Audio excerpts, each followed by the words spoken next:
Hey all, this is 012 Boku and... I'm jackass to the finish, 'cause I eat me spinach. I'm Jarek the Jackass Man. Toot toot. Yep, with the man and without his spinach, with Jarek the Jack, yes. And we are here today with another movie review, and I know we got it quite early, because you know why? There's still sunlight outside. Holy shit, it's been a while since we've done that, but hey. Yeah, I just watched the video the last time we did it, so hopefully this time while we do it, I don't think so because it's not like late in the day, but if you remember the sunlight was coming in and you could see the rays of sunlight hitting the camera. Oh my god, sunlight does exist. The people on the internet were right. Yeah. I've never minded it. I'm not one of those dark guys anyway, but anyways, we're getting a little off topic. We are on the next episode of Fullmetal Alchemist Brotherhood. Yes. And as you see, I brought it over again. I know I don't always, but hey, it's a long show. And I recently just checked volume 2 to see how many more we had to go. We are on episode 25, Doorway into Darkness, but there's 64. So I hope you're ready for a ride. And then we have the original show right after. Yay! Hey kids, remember when entire seasons consisted of more than 13 episodes? Or 26 still, but even you know, that's a funny thing, Jarek. Even 26 episodes are becoming non-existent anymore. Yeah, they're gonna have to revise that whole 3-episode rule now. Oh boy. Well, I'll just say on a side tangent to Jarek here for you guys, because if we're all lovers of anime here, because I've noticed my anime reviews have been getting a bit more attention than they used to. So I've attracted some anime fans, but I'll say that. When you look at it, if they're going to do 3 6-episode animes, I've been showing some to Jarek, like we've started some just we've been having some fun anime days recently, but my thing is, if they're good and you get to the point, I'm all for it. If they're going to BS their way through a lot of these shows and not do a good job, sadly like our entertainment industry has, don't do it. Make sure you know what you're doing and give us good episodes, because I don't care if it's part 1's 33 episodes. I don't care if it's 33 episodes or if the rest are all together for the whole show 64. I think the original show was 52.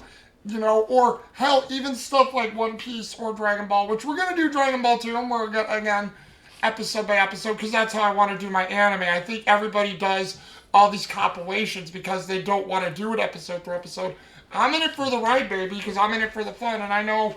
Yeah, you guys could probably tell me and Jericho, why don't you guys post more? I work, and I have other things I want to do for a life. Don't mean to insult anyone, I'm not a computer geek. So, this ain't my life. Anything to add, Jer? Yeah, you know, he's if you want. we're going the distance. I was about to say, Jerry, I didn't piss you off or something, did I? Because No, I'm like, you were just like staring straight ahead. I'm like, did I make you mad? No. I've been keeping myself busy catching little Nazarins in the kitchen. Oh, yeah. Well, yeah, I'll basically just say, guys, yeah, we have a bit of a rodent problem out here. It's not been fun, but we're starting to get them. We're up to 5. Yeah, I think Mickey's sending some people to remind us of how he feels about our opinions. Yes. But anyway, enough of our opinions at the moment. We will get to the review. Basically, the episode, it's pretty much not a difficult one to talk about. This one probably won't take as long, that long either. But it's basically Edward and Lin Yao finding themselves in the stomach of Gluttony still, you know, thinking, you know, where did they go? Where are they? They have no idea. They know they were just swallowed. And, you know, there's hilarious things where Edward finds Alphonse's arm and he's like, oh, telepathic Edward powers, you know. I love how he says it Alphonse, hear me. I love how he says it in Japanese, too. It's like, conveniently timed Elric telepathy powers activate now. Oh, yeah, he did say that in Japanese. And then what Todd Habercorn in English actually goes, yeah, good luck with that. Where in Japan, he just has these weird eyes and he walks away. But he's like, good luck with that. Yeah, one of the few times you get to see Ling Yao's eyes. Yeah, and it's just like, I know I can't do it, but he's like, oh, yeah, good luck with that, Edward. But they're basically dealing with their problem of trying to get out. They're noticing how they're in something that's just covered with blood. What was it? Oh yeah, Weasel Hawkeye's car, part of the house they were in. There were buildings from different eras in there, and it goes all about just like having them try to get out. They're running, trying to find a wall. Edward makes another like well hole and Gluttony's stomach. They drop the torch. Dot dot dot. Did you hear it hit the ground, Edward? Plus, I love how Ling Yao points out, where did this fire come from? Isn't that the Colonel's fire? And then they're thinking about it's like, oh yeah, he did swallow up a bunch of that, didn't he? Oh yeah, and you know what? I forgot at the beginning when Ling Yao and Edward Elric fight each other. They're like, they're both like to each other, how do we know you're not Envy? He's like, do you want me to incite the entire menu? Okay, so you're you. But how do I know you're you, Edward? How do I know that you're not Envy and not the little pimp? Don't you call me Pipsqueak, little shark. He starts kicking him and he's like, blocking him with one hand. He's like, okay, I know it's you. That was a great scene, and I love the desperation, like that first one where they start running just in one direction. If we keep going in one direction, we have to hit a wall eventually, right? Yeah, and then of course Ling Yao gets tired and it's like, I remember he's like, no, just leave me behind. At least one of us has to get out of here. Is like, are you really going to give up that easily? You can't quit on me like that. And what about your subordinate? And it's like, if only we had something to eat. And I remember like Edward looks at his foot. He's like, leather can be used for eating, and he actually boils up his shoe. Yeah, go ahead. Which I love because for those of you who don't know, real leather is just tanned cowhide. So yeah, you can eat leather. And I love how he's like, it doesn't have foot fungus on it, does it? And he's like, what do you think? And he shows him his metallic foot. Yeah, athlete's foot. Do you think this metal foot has athlete's foot? Yeah. And I told him it's like, no, but it probably does have tinnitus. Yeah. Oh, yeah, that is what you said. I thought it's what they said in Japanese, but no, that is what you said, jerk. And then, so they're basically going through just all that. And one point that I'll mention that Jarek didn't mention there was when he's passing out, like, before, he mentions Lanfan and his subordinates, which gets Ling Yao to continue on and wake up. He's like, when he goes, like, go on without me. All right, I'm going. I'm not going to stop for you. I'm really going, Ling. Ling, I'm going. I'm almost there, Ling. And then, he just turns around and he goes back to carry him because, and great acting from both Romy Parker and Vic Mignogna. They're just like, hada, hada, ah. And then I just love that scene. It was a great funny scene, and then it's funny because we'll probably finish up with Ling Yao and Edward right here because this is sort of where it ended. After they were eating, they were just reflecting a little bit on each other and having to get out there and not giving up. And then, wouldn't you know it, Ling Yao senses Envy coming towards them, and Envy, is down in the dumps. He's actually afraid for once, which we never really see Envy that afraid, but he's literally worried about this predicament he's in. And, like usual, they just get to talking because they start mentioning things because both Ling Yao and Edward mention how they don't want to be trapped. And Envy's like, well, the thing is that we're trapped here. There's no way out. Did you know Gluttony was a failed gate from our father? That he tried to make Gluttony a gate? And the thing is, you know how it is. You've seen the way.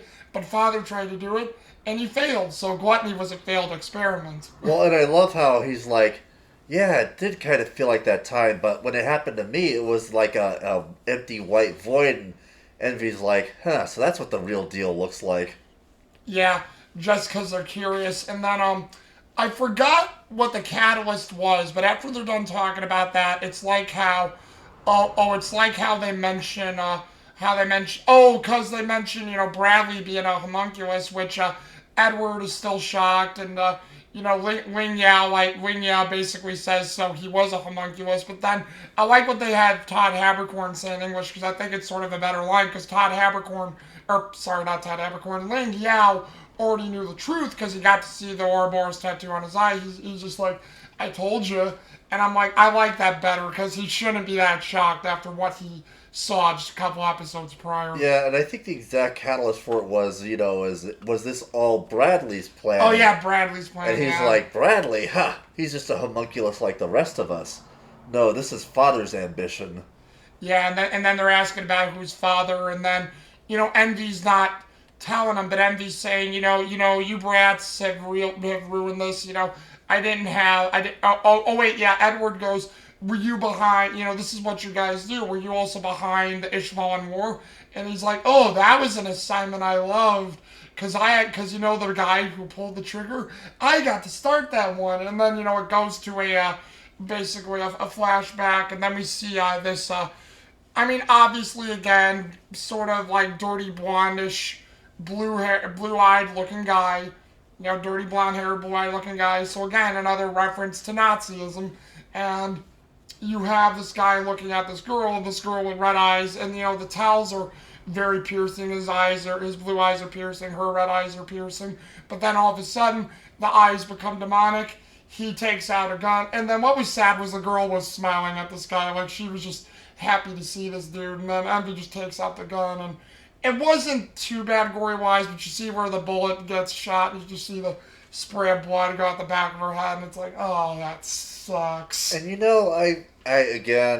we've all noticed the little, blonde-haired, blue-eyed evil people, but I know this is going to sound weird. This has been like a thing since at least the late 60s. Hell, there was a popular old classic rock song. I forget which band, but it's like, the evil behind blue eyes. Was it like, I forget which band it was. Wasn't that Alice Cooper? No. It was, God, it was like, no, I forget, like, not the Wall guys, the other ones, like Deep Purple or something like that. Oh, it may have been Deep Purple, but yeah, But yeah, I know you're thinking Pink Floyd or something. it kind of reminds me of that, because, like, when he's, like, pretending to be good, you see the glowing blue eyes, and then they turn, like, blood red. And again, I noticed that's also kind of similar to a certain perfectly elegant maid who serves two vampire mistresses, but, enough about that. Yeah, plus to call back to one of the movie reviews you had us do, Jarek, also, you could probably say, given how I'd followed a similar thing, call back to Jinro right there, too. So, Yeah. just that creepy, demonic, beady, piercing, nothing behind the red eye look. But either way, there's probably several callbacks with an anime of that, because there's probably a lot of the anime elites and mangaka elites too, who probably wrote a lot of stuff based off of World War II, because that was a turbulent time not only for us but for Europe and Japan and Asia as well. So fun times, but that's probably why we got so much good stuff written based in these. Little thing there from our dog, and yeah, weird sounds we hear, funny things in here. But he goes into basically describing what happened to the guy, saying how the guy that Envy impersonated, like, he wasn't there, and he was also a moderate. I don't think they used the word that was a neutralist, but he was a moderate something or other, and he was actually against them fighting in the Ishvalan War. And the thing is, when Envy did what he did, he's like saying, yeah, but still, I do what I do, and they're asking this guy what happened, and this guy couldn't even protect his alibi. He couldn't even stand up for himself. So you know what? He goes to jail for a bit, and he actually also gets court-martialed, and ruin his life. Humans are so easy to ruin. So Envy's reveling in this. Ling Yao, I think, is shocked. Edward is getting pissed off to the point where, Edward, like, rushes right at Envy, and then, Ling Yao's trying to warn him, wait, don't do that, and then all of a sudden, hits a punch on Envy. Envy doesn't flinch, you just see the imprint of Edward's hand and it's the automail hand as well, and, like, Envy's just like, so if that's how you want to be, that's how you want to be, and then Ling Yao just mentions to Edward, Envy was heavy when I fought him, so something's weird about this. Yeah, they show like a flashback of when he got knocked to the ground and he went like, I think it was 3 inches into the dirt, and you could tell, like, at his size, he should not weigh that much. So he's like, be careful. This guy clearly is a lot bulkier than he looks. And then, yeah, even before Ling Yao finishes that sentence, you have Envy growing into this weird, multiple-eyed green dragon thing. Well, no, it had like multiple heads. Yeah, faces. Well, yeah, what was on the dragon body too. Multiple faces that look like people on its body. So I'm gonna say souls that were collected over time inside of Envy's body, and he just grows into this big thing, and they start duking it out with each other, which that'll continue within the next episode. And as you sort of see, like we'll probably go to this one next.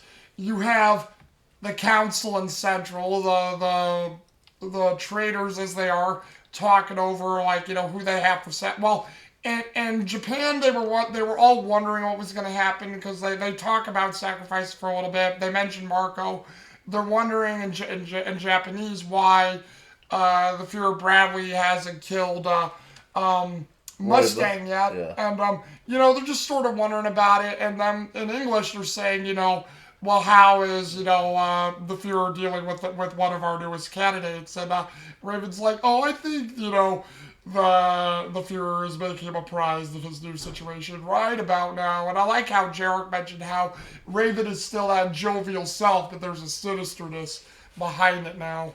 Yeah, because it was obvious even from the last episode that they knew about this and they were willing to let it happen, but seeing just how willing makes it even worse, because Mustang was a friend of Raven's former CEO, Grumman. And yet he is willing to just let this kid die. In fact, for all we know, he could have been the one who approved the recommendation for him to move to the Central just so it would be easier. That very well could have been very true, Jarek. I never thought about that at all. I mean, he could have just told Bradley, it's like, hey, that guy Mustang from the Ishvalan War, he's a subordinate of my former CEO. He would make a great candidate. Let's just fast track him to Central. We could keep a closer eye on him, and it would make the plan easier. Oh yes. And you basically have the next scene where Mustang's talking with the Fuhrer. Mustang looks and feels defeated. He has no idea what to do. And then, you just have Fuhrer Bradley sipping some tea. And I think Mustang just says, so, what happens now? And it's like, well, you just obey. You just obey and do things and stay in line, and nothing bad will happen to anyone. And then, Mustang, who is the consummate professional as he is, he's like, so you're a homunculi. So has this whole time has this been what this has all been about? And then I forgot. Fuhrer Bradley drops his bombshell. He's like, this country was founded by homunculi, and he doesn't say father's will, but he's insinuating this country was formed by father's will. So that made my jaw drop again, because I completely forgot that line of dialogue that the country was formed by father's wishes on purpose. So I'm like, man, that's messed up. And I love the dialogue in this scene because he's like, so it was all just an act then. Was your grief at Hughes May's funeral an act? And for context, Fuhrer Bradley has his back to Mustang so he can't see. He's like, I saw your hands. They were shaking. And you can see his hands are shaking now as he's holding his tea. It's like, as a soldier, he had to know once he put on that uniform, the possibility of death would always be there. He accepted that and went forward regardless. This was just a simple consequence of him becoming a soldier, which, technically true.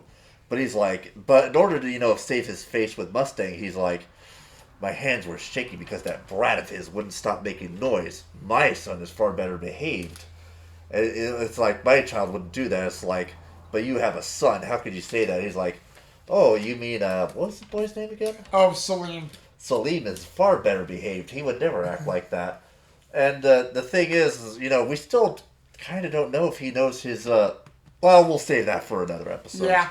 But anyways, and he's, but like the whole time you can see Bradley's kind of human self actually does kind of want to agree with him. It's almost like he's arguing with his homunculi self.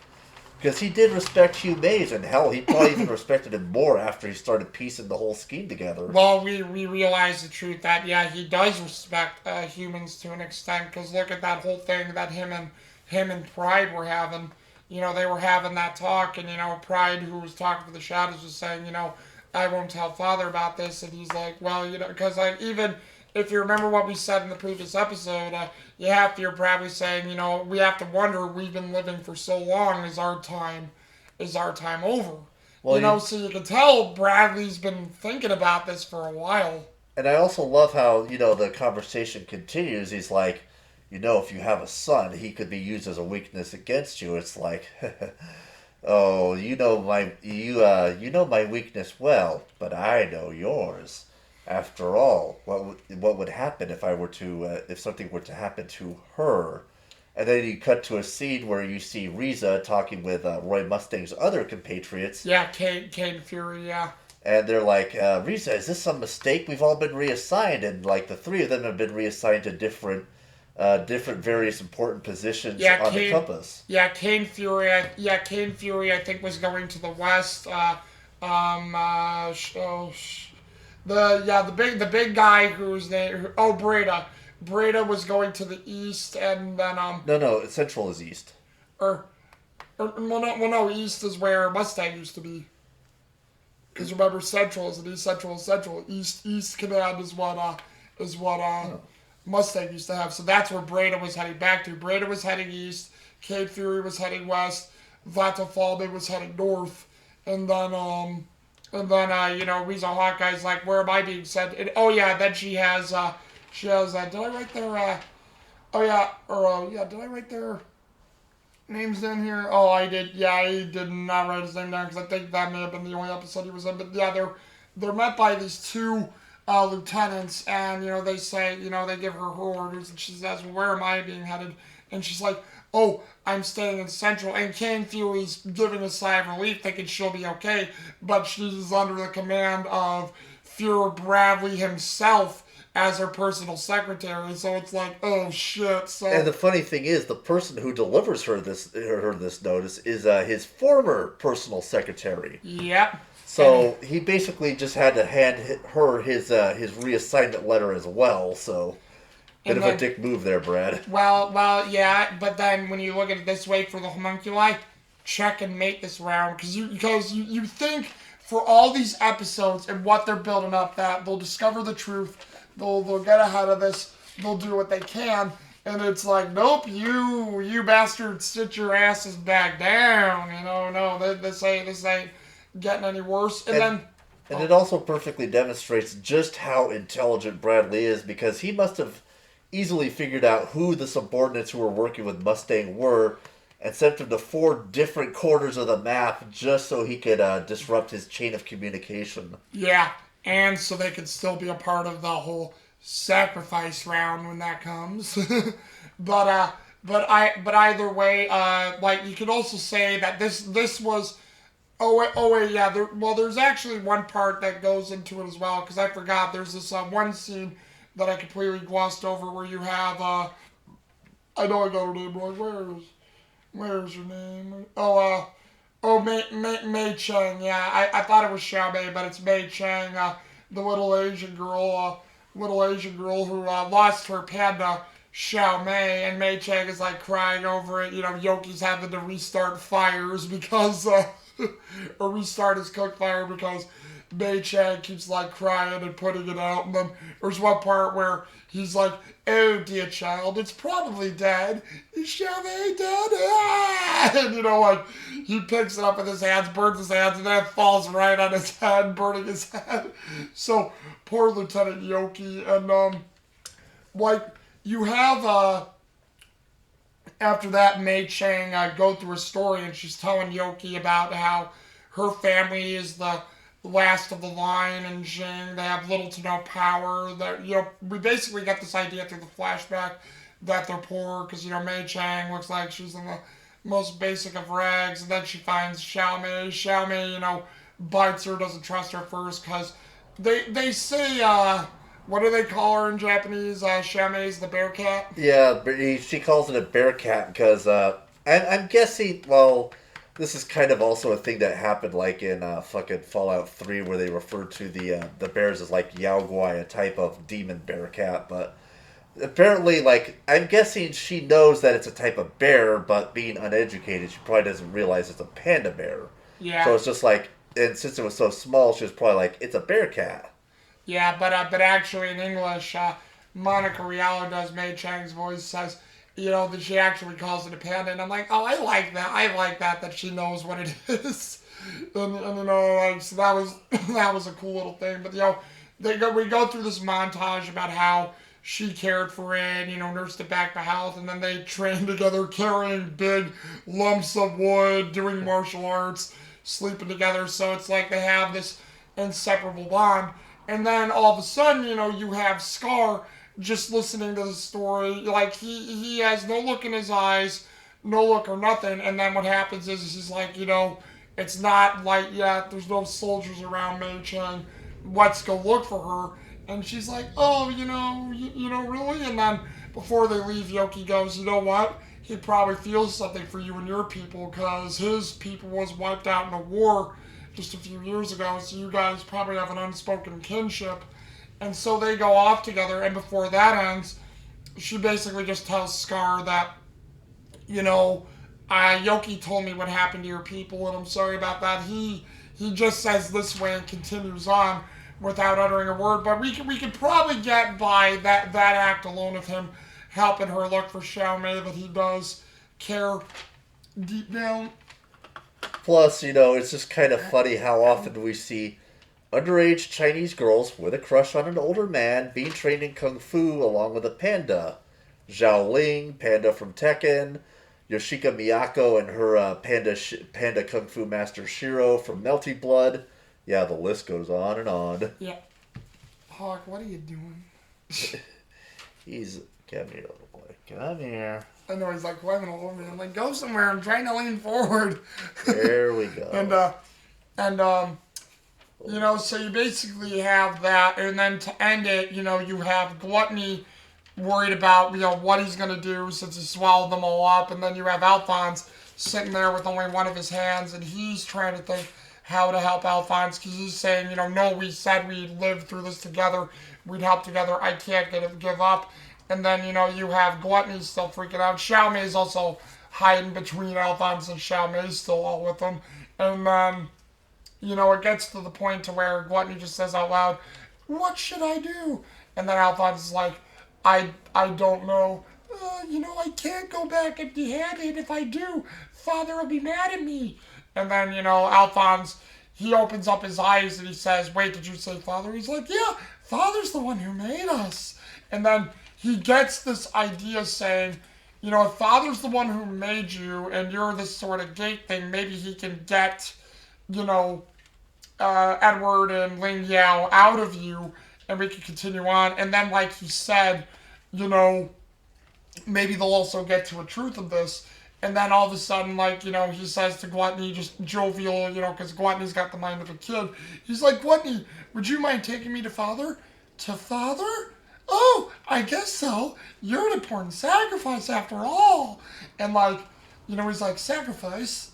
Well, I guess I'll also find out what that means. And as they're starting to walk, he's like, Gluttony, this can't be the way, can it? Yep, Father's over there. But that's, large, speedy pan around. It points right to Central. That means your father is in the middle of Central? Let it all out. And hey, and credits.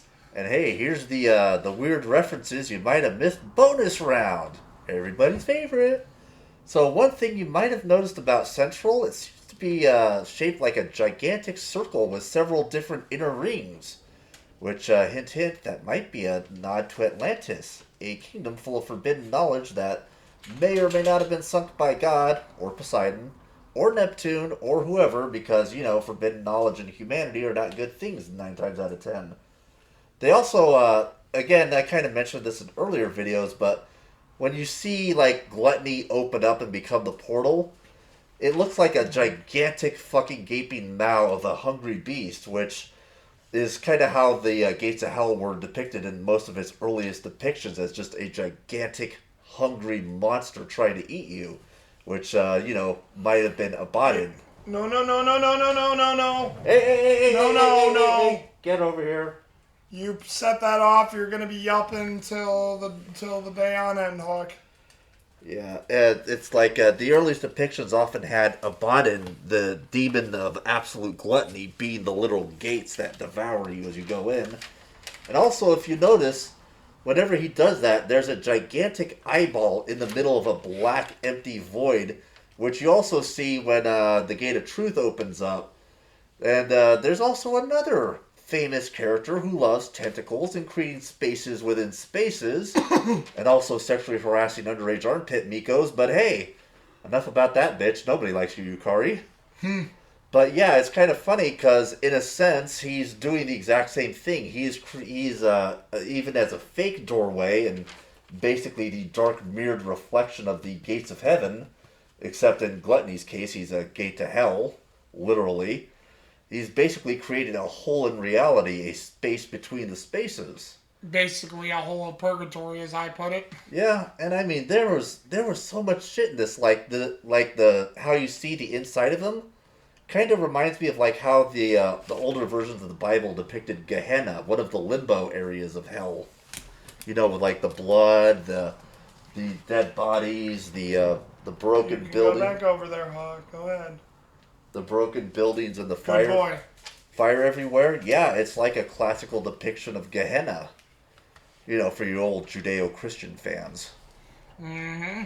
And I mean, there's just so many interesting, good little bits in this.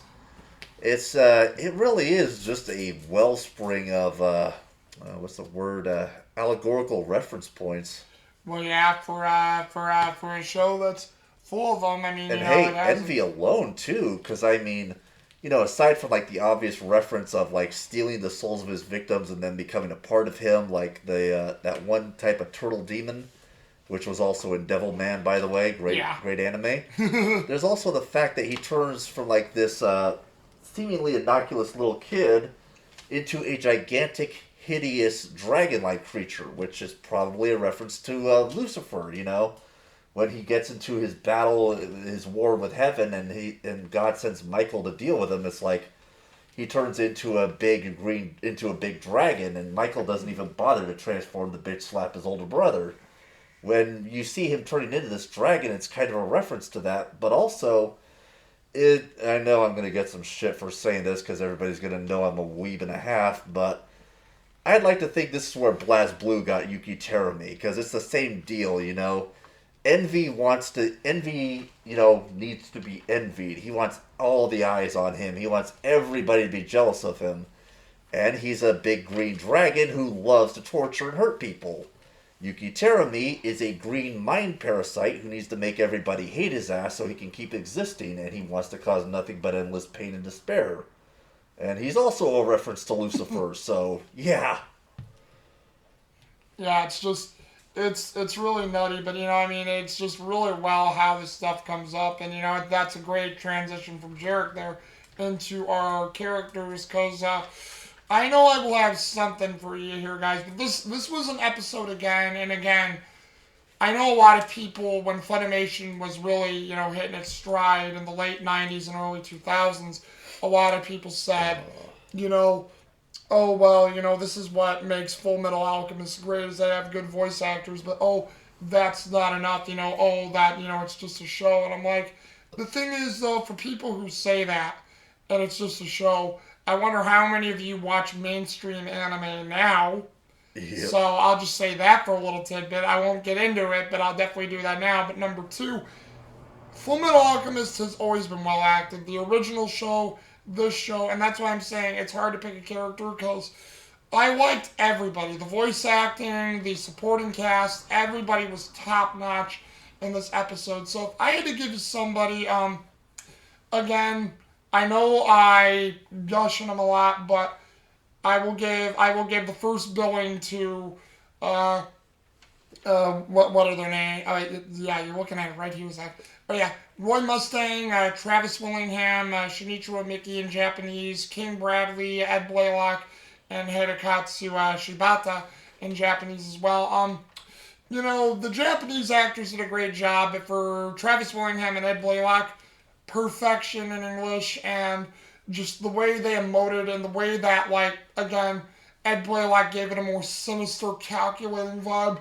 Just awesome to me. Plus, I just loved how their dialogue back and forth was just, again, it's like he wants to be angry, but he knows he can't since he's notices what the homunculi is and control the whole country who can kill him on a whim.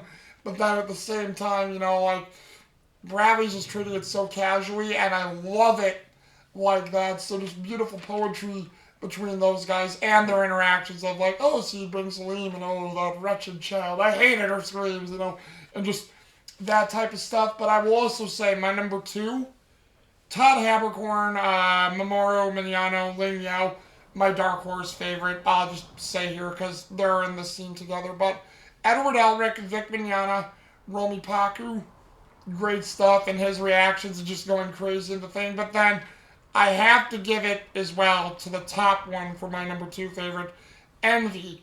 Wendy Powell and Minami Takayama. Oh man, Minami Takayama and Wendy Powell both, when it got to the sinisterness and when he was explaining what he did, Minami Takayama and Wendy Powell just, they make you go, and I was telling Jared this is the reason why Envy is like one of the most hated homunculi because, holy crap, I'll basically saying no fucks given whatsoever, and just the sinisterness, the joy that Envy had of ruining people's lives. And you can tell Envy was once again remembering Mace Hughes, how gullible and easy it is to trick humans. You guys really are pitiful creatures.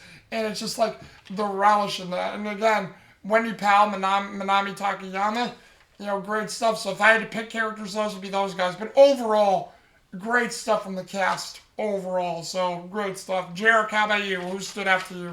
Oh, for me, it's easily a sinister off between Brad the Chad and Envy, and for once, I'm gonna have to give it to Envy on this one because Envy just went full fucking terror me in this episode. Mm-hmm. No fucks, no consideration. Screw you. I am here to piss you off, and that's what I'm gonna do.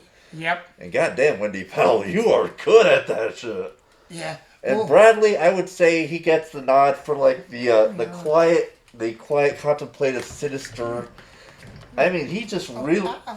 We all know Bradley could do quiet and could do like some very quiet and very subversive acting. But god damn, this guy is good. Like seriously, American, Japanese, fuck the dub versus sub argument. Just watch both. That's what we've been doing, me and Jarek, because, I am a supporter of both, but I would basically say, do I have my favorites over one or the other? Yes, and you can see where we've liked certain differences and certain things in the dialogue or changes from the English to Japanese or some of the more historical references the Japanese have done, but no, that's a very cool thing, And I know what people think, Jared. You guys have a hard on for Bradley. He's one of the flipping best characters in the damn show. So I mean, come on, it's hard not to not like the guy, even if he's a villain. What do you want us to do, man? This anime is stacked with good actors. Todd Haberkorn, Vic Mignogna, Mr. Alchemy himself. Well, basically, you guys probably know a lot of these things. I'll just do a quick rundown of all the English voice actors if you guys don't like the English dub. But Vic Mignogna, Maxie Whitehead, Todd Haberkorn, Wendy Powell, Ed Blaylock, Travis Willingham, Colin Quinkenbeard, J. Michael Tatum, Monica Rial, Barry Yandel, Christopher Ayers, Chris Kaysen, and Kevin M. Connolly for the ones that I wrote down in this episode. I mean, all well acted and all good things. And to which I will say, going into that, to my final thoughts, this episode really opens up the door, and you can tell we're headed to. I know it doesn't happen a lot for every show, but Fullmetal Alchemist has always had, I would say, 2 climaxes. So we're right at, I believe, the first climax before we get to the top of where everything's headed, right before we head down to the first cooldown, and then we head to the next climax soon after. But yeah, you can tell it really sets up things. Like right when you thought we were going to get somewhere, it's like, nope, cut off, but yet the Elric brothers are making progress.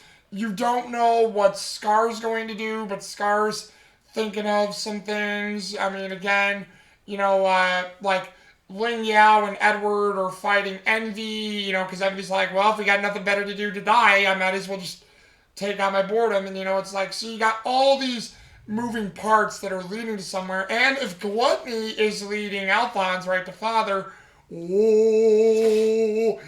so just the whole thing of just everything coming together, just not in the way they all wanted it to. And I mean, obviously, for this episode, as much as it's bad that Edward and Ling Yao were in, and also you feel bad for Alphonse too, and probably in a little bit of an extension, Gluttony. It's like, Roy Mustang really got the biggest, kick to the balls in this one because he thought he was getting somewhere and could finally challenge authority and found friends. And then it's like, nope, the whole military council's in on it, as is the Fuhrer. You've been found out, son. It's like, oh, and now you're all being ripped apart. You and your men, disband, disband, disband. So I just think great stuff. Jarek, anything to add? Yeah, they gave Roy Mustang the old Goku Super Android 13 net shot in this one. Oh! But also, I can't believe I forgot to mention this. The way how Gluttony, loves lust, not like love, but almost as a mother, kind of reminds me of and I can't believe I'm saying this, Castlevania Judgment, where Frankenstein's monster considered Carmilla to be his mother. Up until she kind of gave him the old FU. Good point. But no, that's a great thing. And, those are our final thoughts in it. And overall... And, hey, since this is like the climax before the big showdown, this is something our old friend Mr. Gray Fox would certainly understand. As a wise man once said, one must toil through the hardships and fires of hell before they can take safety and refuge in the mercy of heaven. Mm-hmm. I wonder who said that. Feels like it came from a beautiful dream. Yep. And, and you got our final thoughts on it. And have you guys seen up to this point? Do you guys know how it is, or what do you think about it? Or again, have you still been wondering about Fullmetal Alchemist? Because I know we haven't gotten to the original show yet, but the reason why I do is because, again, I like the original show a little bit more than Brotherhood, but I have a newfound respect for Brotherhood that was not there before rewatching this. So again, it's like great stuff. And like, what do you guys think? Is this something that you would like to do or see? Just let us know down in the comments below. Let us know how maybe we're doing on the reviews, and if you like the little tidbits we put in. And if you also like my dog, sorry he was freaking out and came over here today. I don't know what was up with him, but he was... my dog does not like being alone for too long, and I guess we were both over here, and he did not like that. He hates Mickey just as much as we do. Well, hopefully it's not because of the mice or rats. I hope not. But, hey, I mean, if you're like... I got one question for our audience. Does anybody else want to see Yuki Cherami pegging Envy? I don't know, just me maybe. Alright, and on that note, we will talk to you guys later as Jarek gets loot over here. Let me hand you your bottle of lube. Oh look, it's right between my feet. How'd that get there? Oh, you bastard. Fuck you. No, fuck you. Fuck you too, fuck me. Oh. But either way, we will talk to you guys later, right? Deuces. Deuces.